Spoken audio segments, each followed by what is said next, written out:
Përshëndetje të dashur miq, përshëndetje të nderuar ndjekës, si ja ku po ritakohemi sërish me mua Tirona Lilin, pikërisht këtu në kanalin ton Monitor TV për të ndarë bashkarisht lajmet edhe ngjarjet më të fundit. Dua të ndaloj pak tek Egli Tako. Ju e dini shumë bukur, rikthimet e Eglit nëpër ekrane televizive, intervistat e saj, gjithmonë marrin një vëmendje të jashtëzakonshme, gjithmonë marrin një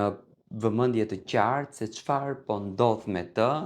si është jeta e saj, a ka ndonjë ndryshim,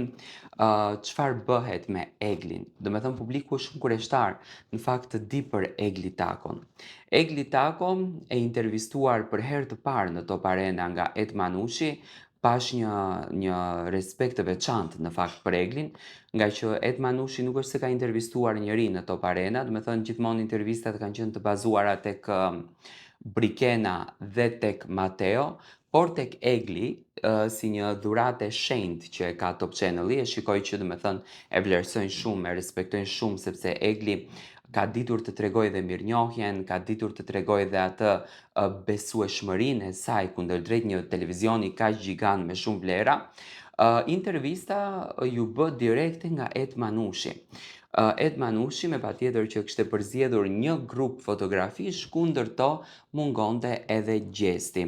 Egli foli për familjen e saj, një afrimitet që në fakt Egli e ka treguar edhe brenda shtëpisë së Big Brotherit, ka folë për nënën, për babain, ka qenë kjo vajza e preferuar, babai gjithmonë ka qenë në krah të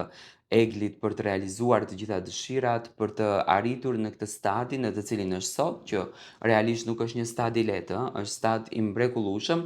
dhe nga ana tjetër, Egli foli edhe për bashkëpunimin me Olsi Bylikun, që e quajti një nga bashkëpunimet më të bukura, duke e falenderuar publikisht artistin në fjalë. Të gjithë prisnim në fakt që Egli të flet për gjestin, ndonjë gjë. Unë me thënë drejtën e kam pritur shumë, por çuditërisht nuk foli. Unë mendoj edhe po të fliste Egli për gjestin, Egli e ka këtë edukatën që në asnjë mënyrë nuk ofendon apo në asnjë mënyrë nuk po shtërson askënd. Dhe mendoj kjo është arma e vetme që Eglin e ka mbajtur në këmbë, kjo është arma e vetme që Eglin e ka sjellë në këtë pozicionin ku është dhe i ka dhënë Eglit këtë dashurinë, respektin dhe vlerën tek publiku shqiptar, tek njerëzit që e duan dhe tek njerëzit të cilët e respektojnë. Egli Tako përfundoi një sezon të bukur në Top Channel. Tani publiku thotë të Tiranë si mendon t'ja do t'jetë Egli në sezonat e tjera. Me patjetër, duke treguar këtë lloj njerëzilliku, duke treguar këtë shkatësi, duke treguar këtë sukses të jashtëzakonshëm, se në fund të ditës Egli ka përfunduar Big Brotherin e saj, ka pothuajse 1 vit apo 2 vite dhe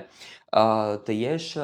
kaq aktive, të jesh kaq e dashur për publikun edhe pas përfundimit të Big Brotherit, kjo vërtet është një dhuratë që Zoti mund ta jep dhe unë mendoj që Egli do të jetë me patjetër e pranishme në Top Channel.